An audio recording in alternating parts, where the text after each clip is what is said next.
Bonsoir à tous, chers futurs fans, crypto fans. Une petite vidéo ce soir sur le marché de la crypto et la bourse également. Bon, allez voir sur notre compte Twitter FGBox Ltd. Voilà, donc on a des box en plusieurs couleurs en plus. On a un site fgbox.com ou .fr, Instagram également si vous pouvez nous suivre. Charlie qui a fait en fait qui a tweeté sur 10 ans les performances des actifs en fait financiers. Il compare avec Bitcoin et le gold en fait c'est très manipulé, donc on sait très bien, c'est officiel, c'est pas des super performances. Bon, plus 4% sur 10 ans. S&P 500 291, Google 783%, Amazon 1525%, Netflix 2166%, etc. Vous voyez, Tesla 13029%, Bitcoin sur 10 ans fait 946 088%. Vous voyez, malgré le up, le down, une volatilité de fou, sur 10 ans, BTC fait des performances de dingue. C'est ça qui est fou, quoi. Alors j'ai fait un petit sondage. Quel est le point le plus bas en fait pour le BTC? 35 000 pour 29% des gens, et 30 000 dollars pour 33%, 25 000 11%, 20 000 33%. Allez voir sur notre compte Twitter et votez s'il vous plaît pour un peu voir votre avis. 20 000, honnêtement j'en doute. 30 000, 25 000, le range probable, peut-être. Parce que 2022, on parle de régulation aux États-Unis, la guerre Ukraine-Russie, l'inflation. Oui, c'est compliqué 2022. Hein. C'est une année un peu l'incertitude. On va sortir peut-être de la pandémie Covid-19, etc. Et il y a beaucoup de pays en fait qui lèvent déjà les restrictions. Maintenant, on se retrouve avec une tension Russie-OTAN, États-Unis. La géopolitique, bien sûr, il faut également suivre parce que je pense que ce soir le marché va ouvrir à la baisse, peut-être à les futurs DAX 440, etc. Parce que voilà, il y a de mauvaises news sur Ukraine, Russie, l'OTAN. Lundi, le marché peut être dans le rouge également, hein, mais on parle de négociations Poutine, Macron, tripartite, etc. Bon, bref, c'est important à suivre. Ça peut impacter les cryptos et la bourse. Moi, ce que je doute le plus, hein, je trouve, c'est l'inflation. Regardez, l'inflation en Turquie est à 50%, la double peine en fait. Non seulement votre devise, par exemple la lira, si vous avez de la lira, vous avez déjà perdu 44% de valeur. Et en plus, vous avez de l'inflation, et sur 100 lira, sur un an, vous avez perdu 50%. Donc ça 50, il vous reste 50. Et tout augmente, l'énergie, les commodities, c'est un truc de fou. Le pétrole augmente, etc. Donc ça va être terrible, ça va être vraiment terrible de 2022. L'année n'est pas finie, mais quand même, on arrive à des niveaux, à des mauvaises news incroyables. Et regardez le Nasdaq. Un tiers, en fait, le Nasdaq, les stocks ont chuté de 50%, moins 50%. En plus, il y a beaucoup de gens, je pense, qui sont rentrés à des niveaux beaucoup plus hauts. Donc, s'ils vendent maintenant, ils sont en perte latente, pardon. Et donc, vous pouvez pas faire du staking d'actions Nasdaq, vous voyez. Donc, par rapport au crypto, regardez, là, en fait, le Bitcoin en 2022 avait fait 69 000 points le plus haut. Moi, je pense, honnêtement, les gens qui ont un peu de bon sens ont pris leur gain, d'accord, qui ont vendu à 69 000, à 60 000, a converti leur gain en stablecoin pour pouvoir avoir des cartouches de cash pour pouvoir acheter quand le marché crash, en fait, d'accord. Et donc, en France, vous convertissez en stablecoin. Les gens font ça, d'accord. Là, aujourd'hui, on est à 38 300, donc ça fait moins 80%. Moins 80%, c'est du déjà vu. Hein. On a fait pire, moins 95, moins 92% il y a quelques années, moins 85%. Donc, honnêtement, je m'inquiète pas. Pas du tout, pas du tout. Et justement, mon but à moi, c'est de trouver le point d'entrée le plus bas possible. D'accord? Parce que à long terme, pour moi, c'est un actif à avoir dans son portefeuille, le BTC, d'accord. Là, vous avez Charlie qui compare en fait sur 2010 à 2021 les performances. Vous voyez, 2022, l'année n'est pas finie, donc moins 22%, 2021 plus 66%, 301 pour 2020, etc., etc. Vous voyez, donc c'est comme une montagne russe, hein, en fait, up down, up down, up down. Et donc rien d'extraordinaire, d'accord? N'hésitez pas à me poser des questions. Si vous avez des questions sur les projets blockchain, bien Bitcoin, etc. Par email, vous pouvez m'envoyer un email.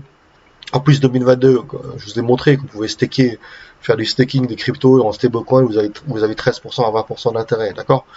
Alors si vous avez des actions en bourse, vous pouvez pas faire. Alors, vous avez des chutes de bear market, bah, vous êtes un peu bloqué, vous pouvez pas faire du staking. Beaucoup de gens ont fait du stablecoin, ont converti en stablecoin, tranquille. Vous voyez, même si vous avez par exemple des cryptos polygones, etc., vous pouvez faire du staking, le marché chute, vous avez des polygones, perd un peu de sa valeur, mais vous recevez des intérêts en polygone ou en Ethereum ou en BTC. Vous voyez, il faut être malin. Hein. Il ne faut pas investir à l'aveugle comme un amateur, etc. Il faut se former, se renseigner, etc. D'accord? Moi, je vous explique parce que ça fait des années que je suis dedans. Je suis dedans depuis 2017, début 2017. D'accord? Je suis le monde de la crypto depuis très très longtemps. Et donc tout ça, les rouges, les verts, j'en ai connu. Hein. Et donc ça m'inquiète pas du tout. D'accord? Là on est le rouge, ça fait 3 jours qu'on est le rouge. Ne pas paniquer. Il y a des traders qui shortent, qui vont à découverte. Et donc c'est le niveau justement, c'est ça qu'il faut suivre. Surveiller 30 000, 25 000. Mais je doute qu'on arrive à 20 000. D'accord? C'est pas un conseil d'enseignement, mais ces niveaux-là, j'ai du cartouche pour pouvoir en prendre. D'accord?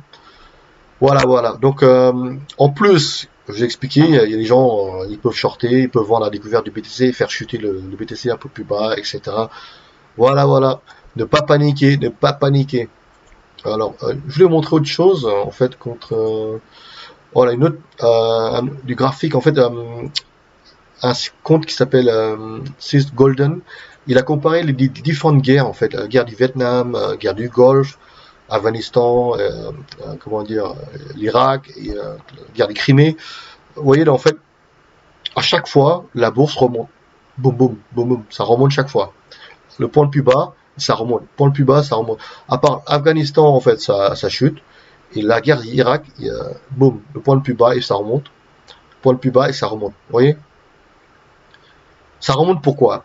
Peut-être parce que les banques centrales vont soutenir l'économie.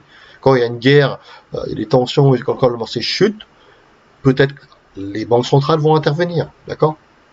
Est-ce que c'est dans l'intérêt des États de faire chuter la bourse à des niveaux vraiment hyper bas? J'en doute parce qu'il y a beaucoup de fonds de pension américaines, le fonds de pension américain qui dépend en fait de la bourse, qui sont placés à la bourse, etc. D'accord? Si la bourse s'effondre, c'est les retraités américains ou partout dans le monde, dans le pays anglo-saxon, vous êtes ruinés. Est-ce qu'ils vont faire ça? Est-ce qu'ils vont laisser le marché, la bourse s'effondrer à un niveau mais hyper bas quoi. Moi je sais pas, je doute. Mais bon, j'espère que le que le les banques centrales vont commencer à voilà, vont continuer à soutenir l'économie. Même si on parle d'augmentation des taux, mais je pense pas qu'ils vont augmenter à 10% ou à 15% du taux d'intérêt parce qu'il y a trop de gens qui sont trop d'États, trop d'entreprises qui sont endettées en fait. Et le fait d'augmenter les taux, donc ça va être un carnage au niveau mondial.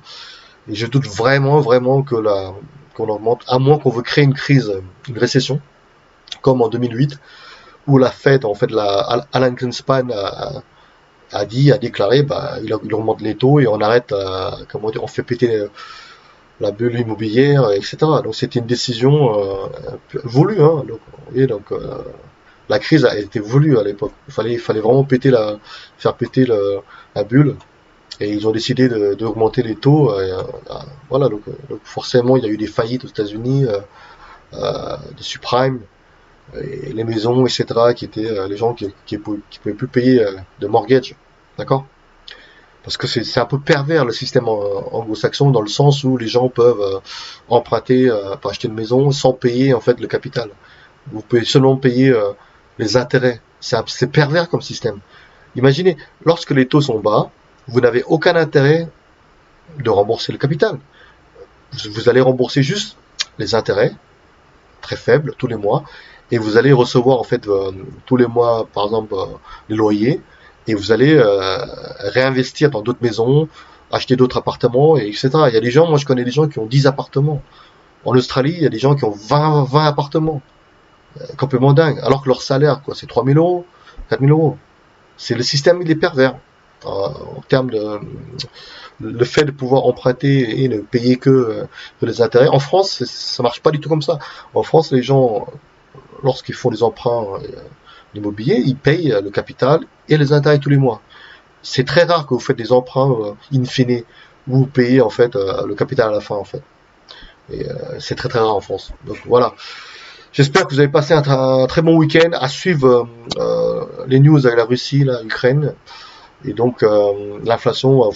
Et ça va être le carnage si l'inflation explose. Mais regardez, aux États-Unis, on est à peu près 7,5% d'inflation. Est-ce que vous pensez vraiment qu'en Europe, il est à 2%? C'est ridicule. D'accord? Comment ils peuvent maintenir, comment dire, un chiffre bidon de 2% de taux d'inflation en Europe? Vous avez en Turquie 50% d'inflation. Vous avez en Europe, chiffre officiel, de 2 à 2,9% d'inflation en Europe. Mais c'est ridicule. Ça peut pas durer ce mensonge, d'accord? Aux États-Unis, vous avez 7,5. Vous croyez quoi?